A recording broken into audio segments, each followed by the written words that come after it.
Karibu sana katika sehemu yetu ya pili ya kujifunza kwa habari ya mkuu wa anga. Huwezi fanikiwa katika ulimwengu wa roho kama haujamshughulikia mkuu wa anga. Huwezi inuka kibiashara au kiuchumi kama hujamshughulikia mkuu wa anga. Ninafundisha masomo haya ni siri za kiroho.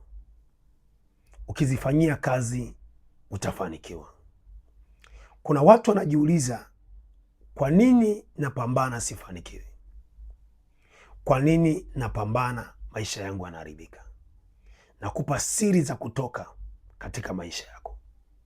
Nawezekana unaweza kukemea wachawi, nawezekana unaweza kukemea falme za miungu, falme za mapepo, lakini mkuu wa anga huwa anadhibiti kwenye anga la eneo. Kama ni mara yako ya kwanza kuingia kwenye channel yetu pendwa ya Apostle Katambi, ninakuomba ili upate masomo yetu kwa wakati na kwa muda mwafaka, unaweza ukabonyeza alama ya kengele, ukabonyeza maneno yaliyoandikwa subscribe. Itakuja alama ya kengele, bonyeza alama ya kengele. Utakuwa umeshajiunganisha na channel hii. Kwa kila ujumbe utakaotuma hewani, utaipata hiyo video kwa wakati. Lakini pia una jambo lako la kuongezea, una jambo unataka kusema, shuka hapo kwenye comment, achilia comment yako. Like video hii, share kwa watu mbalimbali, ili watu waweze kufanikiwa. Lazima kuna maeneo wamejifunza. Leo ninafundisha sehemu ya pili. Sehemu ya kwanza nilifundisha kwa habari ya mkuu wa anga na namna anavyotawala. Ni mtawala mkuu kwenye eneo. Tofauti ya mkuu wa anga na mkuu wa giza, wakuu wa giza wako chini, ambao wanatawala maeneo ya yale mitaa. Kwa mfano mitaa fulani wanatawala, lakini huyu mkuu wa anga ni bosi wao, anatawala mkoa mzima. Mwanza, Mbeya kuna mkuu wa anga. Dar es Salaam, kila mkoa una mkuu wa anga wa kwake. Dodoma una mkuu wa anga wa kwake. Fuatilia ile somo lililopita, liko hapo chini, ujifunze na Mungu akubariki sana.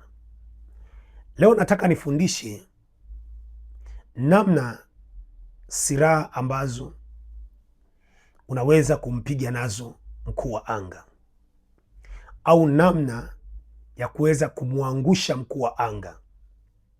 Nataka nikupe siri.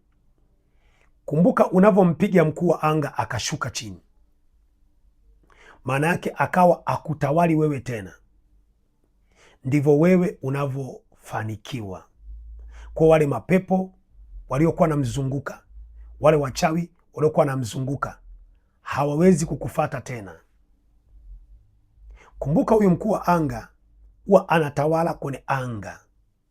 Maana yake, nilifundisha somo lililopita, huwa anateka baraka za watu kwenye anga, huwa anateka mafanikio ya watu kwenye anga. Kwa unapomwangusha huyu mkuu wa anga, ukamwangusha chini, maana yake katika ulimwengu wa roho, zile baraka zako hazina vizuizi. Biashara yako haina kizuizi, ndoa yako haina kizuizi, maana si umempiga mkubwa, si umemwangusha mkubwa. Kwa hicho ndio chanzo cha kufanikiwa. Natoa ushuhuda. Mimi nilikuwa na maisha magumu sana, lakini nilikuwa ninaomba, wachawi wanakimbia, watu wanaleta mikoba ya kichawi wanachoma, watu wanaleta vitu na choma moto vya kichawi, mapepo yanatoka, mavimbe yanatoka, nakemea mavimbe, magonjwa yanaondoka. Lakini kwenye anga walisema hakuna kumiliki hata baskeli. Nilipopata maarifa, Mungu akanipa siri hii, nikamwangusha mkuu wa anga, nilifanikiwa sana.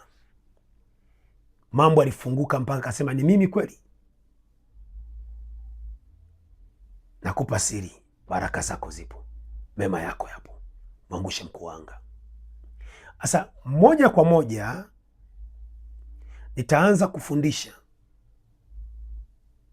mkuu wa anga unampigiaje, kwa kuwa ni mkuu alafu anaongoza wachawi wote wa mkoa, so eneo unaloishi, mkoa mzima. Utampigiaje?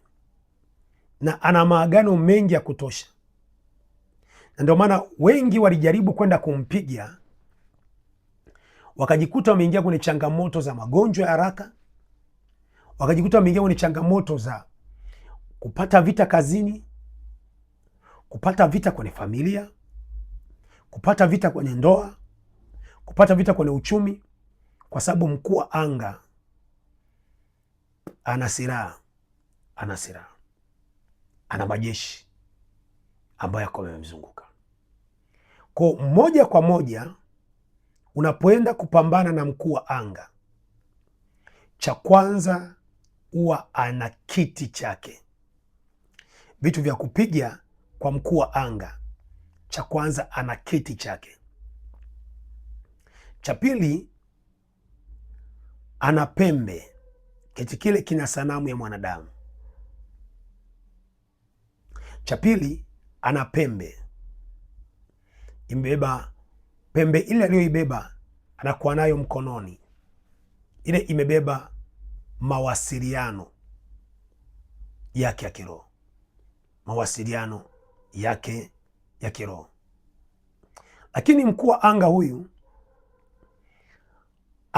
ana kibuyu kikubwa kimejaa damu. Damu zile ni nguvu yake ya kiroho.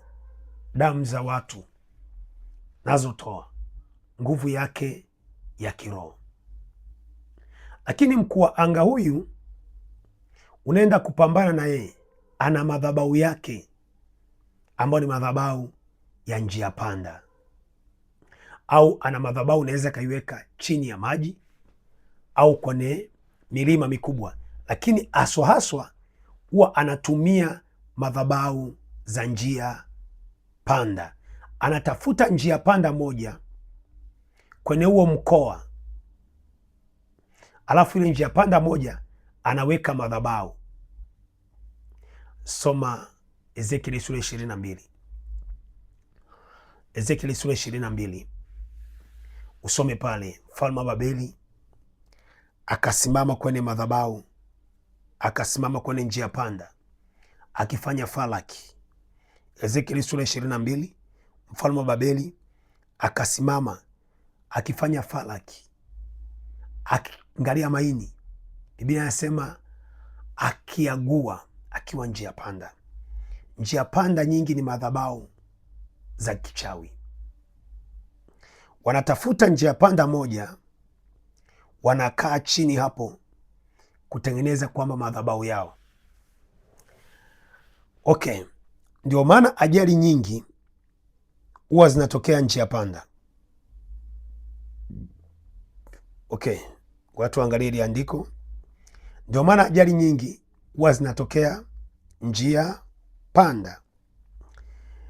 Njia panda ndiko ambako watu wengi wanaenda kuoga pale njia panda, kutoa mikosi, kutoa magonjwa, wanaenda kuoga njia panda.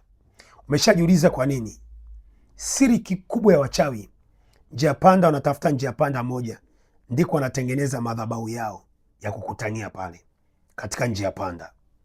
Kwa hiyo Ezekieli sura 21 mstari wa 21, samani, Ezekieli sura 21 mstari 21, anasema mfalme wa Babeli alisimama penye njia panda, penye kichwa cha hizo njia mbili, ili atumie uganga, akitikisa mishale huko na huko, akizuliza faraki, akitazama maini.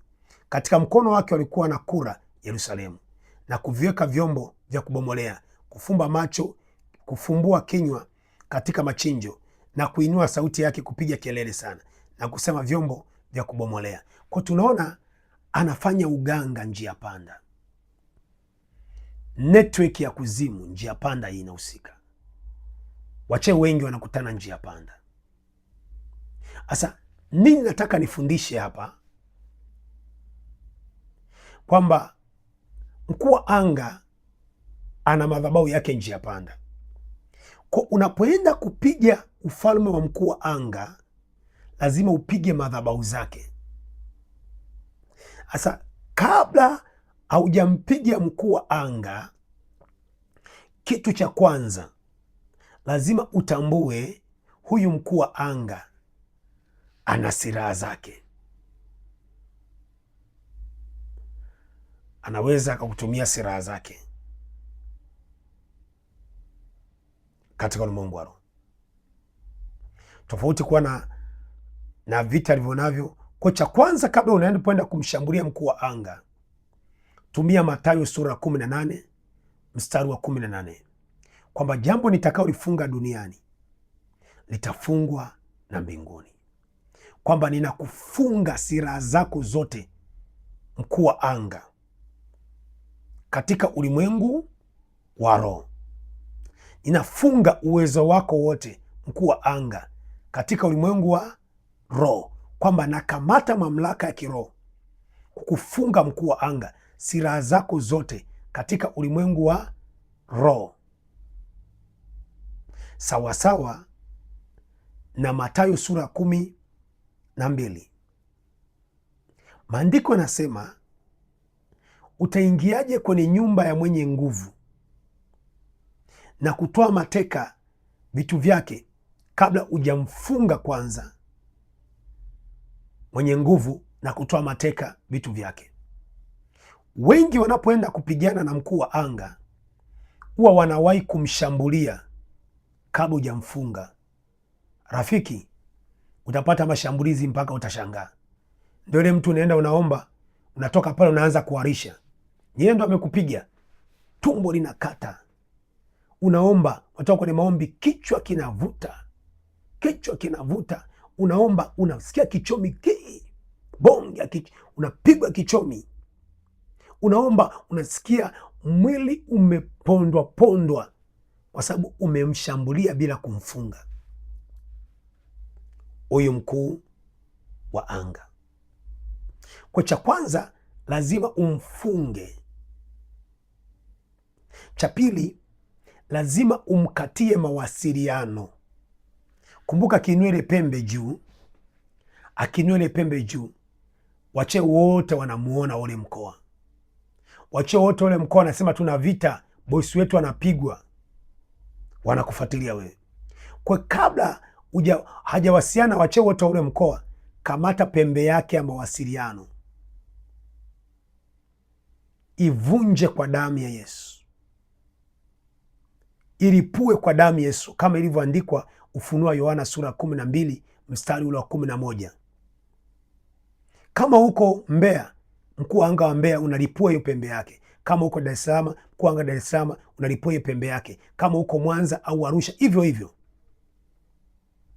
unaiteketeza ile pembe yake kwa damu ya Yesu na moto ulao, kwamba nailipua, naiteketeza, naibomoa mawasiliano yake, nabomoa, nateketeza kwa damu ya Yesu aliye hai. Kabla ulivyopiga ile pembe, pia kamata katika ulimwengu wa roho network zake. Ana satellite kwenye anga ambayo anaona mambo yote kupitia satellite kwenye anga za kichawi. Lipua satellite zake za kichawi katika ulimwengu wa roho. Na wakati unapiga ya maombi, hakikisha wananena kwa lugha, kwamba nakamata satellite zake zote, maana imeandikwa Mathayo 15 mstari wa 13, kila pando asilopanda Baba wa mbinguni litang'olewa na kutupwa mbali. Satellite zote za giza kwenye anga hili nazo nifuatilia, na zilipua kwa damu Yesu, na zing'oa, na ziharibu, na ziteketeza kwa damu Yesu. Unaweza pia ukatumia Kumbukumbu la Torati 28 mstari wa 7, kwamba maadui watakuja kwa njia moja, nao watasambaratika kwa njia 7. Watasambaratika kwa njia 7. Kwa mkuu wa anga kwenye anga, unaweza kumshughulikia ipasavyo. Unamkatia mawasiliano. Kuna rada za kichawi kwenye anga anazotumia mkuu wa anga. Zile rada za kichawi unazikata mawasiliano, unakata mawasiliano. Na ana walinzi wake 4, majini wakubwa wamemzunguka, marefu,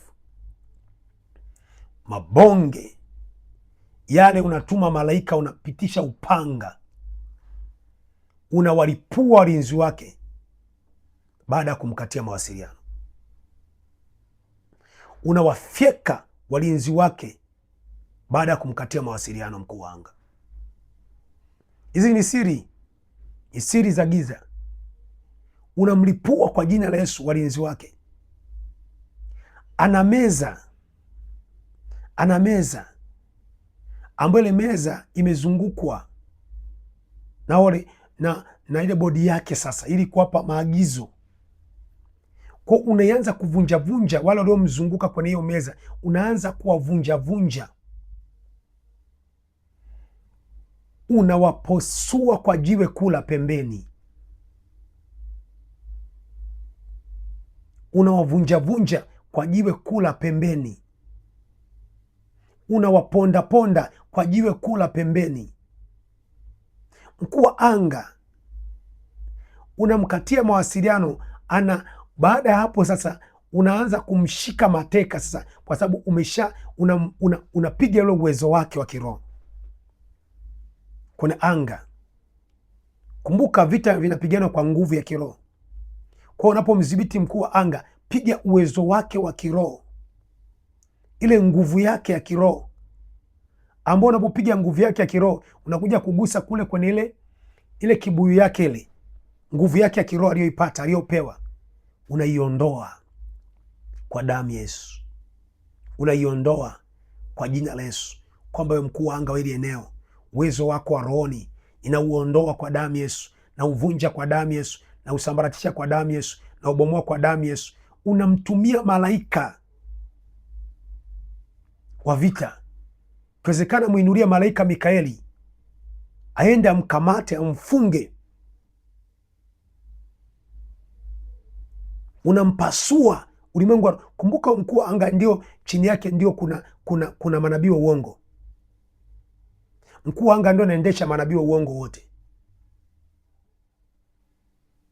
Unampasua kwenye ulimwengu wa roho, ndipo sasa unamkamata, unampiga. Kumbuka unapompiga, anza kumpiga maeneo yafuatayo. Ukimpiga mkuu wa anga akashuka chini, wewe utapanda. Kama ni huduma imepanda, kama ni biashara imepanda, kama ni uchumi umepanda, kama ni kazi imepanda. Ukampiga mkuu wa anga, kama ni mwimbaji, umetoboa, umefanikiwa, umefanikiwa. Sasa cha kwanza, share ujumbe huu. Watu haya mambo hayajui, ndio maana ukienda hivi anakuzuia, kurudi hivi anakuzuia. Shughulikie kwenye anga, mshushe kwenye anga, mpige kwenye anga, mwangushe kwenye anga, katika ulimwengu wa roho. Kwa vitu vya kumpiga mkuu wa anga ili kumshinda kwenye ulimwengu wa roho, cha kwanza, shughulikia nafasi yake ya kiroho. Nafasi yake ya kiroho. Vitu vya kumwangusha mkuu wa anga. Namba 1, shughulikia nafasi yake ya kiroho, kwamba anaivunja na iharibu. Maana kinachompa ile mamlaka, kinachompa ule uwezo wa kufanya hayo mambo, nafasi yake ya kiroho. Kinachompa uwezo wa kutawala, nafasi yake ya kiroho. Kwa unapopiga nafasi yake ya kiroho, umemwangusha huyo jamaa. Kama una swali lolote, weka kwenye comment hapo, na namba ya simu ifuatayo chukua, utaiona hapo juu kwenye chaneli hii, au unaweza ukaipata hii namba kwa namba ya simu 07858909 mwisho 16, 07858909 mwisho 16. Kwa eneo la kwanza la kumpiga mkuu wa anga, nafasi yake ya kiroho. Eneo la pili la kumshambulia mkuu wa anga ili kumwangusha, maagano alionayo. Anakuwa na agano na hilo anga, anakuwa na agano na shetani kupitia makafara, sadaka alizotoa za kutosha, sadaka alizomwaga za kutosha za damu za watu. Kwa unashika maagano yake, unavunja maagano hayo kwa damu ya Yesu, agano la damu ya Yesu. Kila agano uliofanya mkuu wa anga nalivunja kwa agano la damu ya Yesu. Lakini mkuu wa anga pia ana kitu kingine ambacho unatakiwa kukishughulikia. Cha kwanza nimekuambia nafasi yake ya kiroho. Cha pili, maagano ya kiroho ambayo ukiyavunja, mkuu wa anga anakuwa hana nguvu. Lakini pia anakuwa na sadaka alizoachilia kwenye anga, sadaka alizoachilia kwenye anga katika ulimwengu wa roho. Kwa unaharibu zile sadaka zake kwenye anga katika ulimwengu wa roho, alafu unakuja kupiga zile sadaka zake, unazivunja kwa sadaka damu Yesu. Kwa damu Yesu, kwa jina la Yesu naharibu sadaka za mkuu wa anga. Kwa damu Yesu, kwa jina la Yesu naziteketeza sadaka zake zote, naziharibu alizotoa kujiimarisha, kujijenga, kujiimarisha, kujisimamia katika ulimwengu wa roho, naziharibu. Ukiharibu sadaka zake, kuna kitu kinaitwa vyanzo vyake vya mkuu wa anga. Vyanzo vyake vya mkuu wa anga. We piga tu chanzo. Chanzo, unapopiga chanzo, unapiga kule kwenye chanzo cha uchawi wake, kule alikopokea mikoba, kule alikorisi mikoba. Kwa unapiga chanzo chake mkuu wa anga, unakiteketeza chanzo chake mkuu wa anga, unakiharibu chanzo chake mkuu wa anga, unakivunja chanzo chake mkuu wa anga. Mikoba hapo ndio inaenda kusambaa. Unapopiga chanzo chake, mikoba yake inaenda kusambaa. Lakini pia mkuu wa anga, mikoba yake ikivunjika, hana nguvu tena. Kwa sasa wewe hapo utabaki unalitawala hilo anga. Baada ya kupiga kile chanzo cha mkuu wa anga ukakiharibu,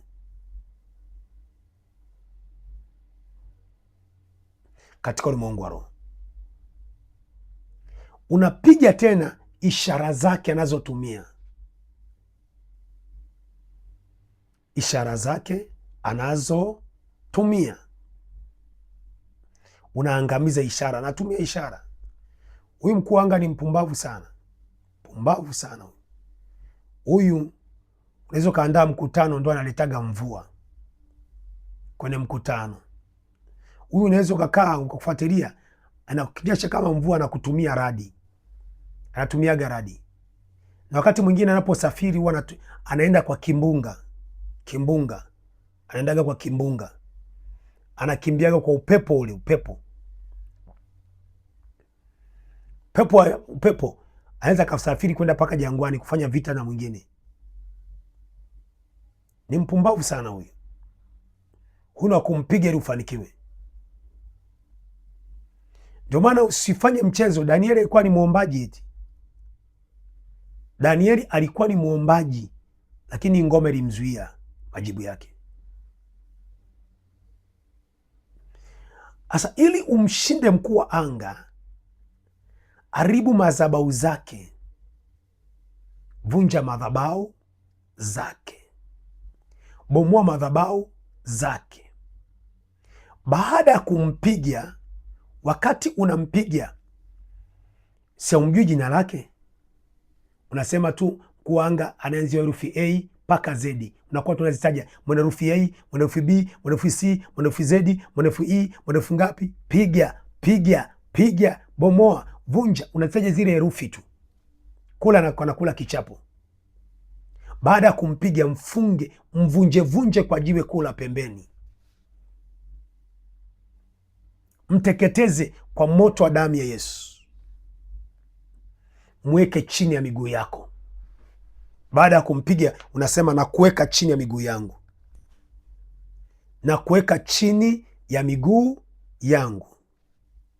Ukimpiga mkuu wa anga, manabii wa uongo anayumba. Ukimpiga mkuu wa anga, Freemason anayumba. Ukimpiga mkuu wa anga, Freemason anayumba, manabii wa uongo anayumba, kwa sababu umempiga bosi wao.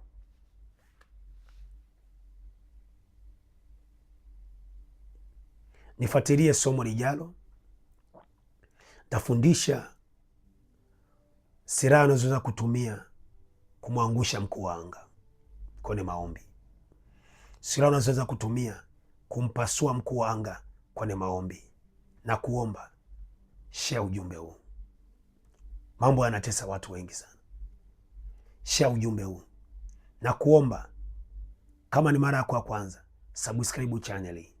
Ninakuomba weka comment yako hapo chini, jambo lolote na kusumbua kwenye maisha yako. Nitaisoma, nitakuombea. Na pia utapiga simu hiyo ifuatayo hapo chini 0785 89 09 mwisho 16. Mungu akubariki. Mimi Apostle Katambi. Yesu ni Bwana, simwache Yesu, amekaribia kurudi. Endelea kuishi maisha matakatifu. Amen.